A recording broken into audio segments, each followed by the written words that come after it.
I'm Alister Haigh, Chief Executive of Haigh's Chocolates.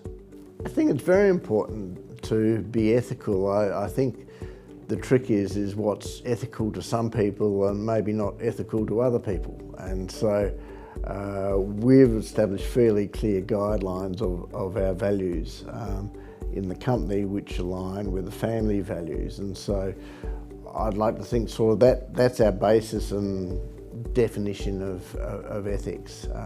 Obviously, sort of all laws and rules and regulations override that as well. So you try to do that, but I can't imagine a company being successful that's unethical in the long term. Sometimes they get away with it in the short term, but eventually it comes back to bite them.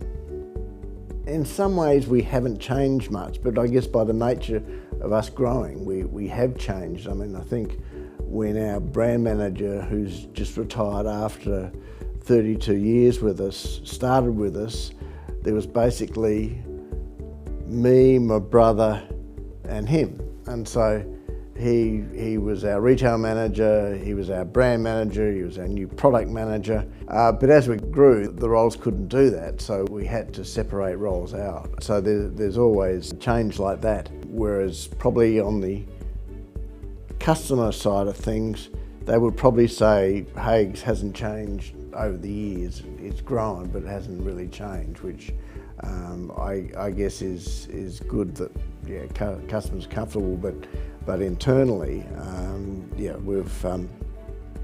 we've had to grow, but fortunately the culture hasn't had to change that much. So people can still relate to it being a family business and the values that we aspire to. The personnel change, but we're fortunate that they don't change that often. So everyone gets to know everyone within the company, and that helps. But change within the company sort of happens in steps.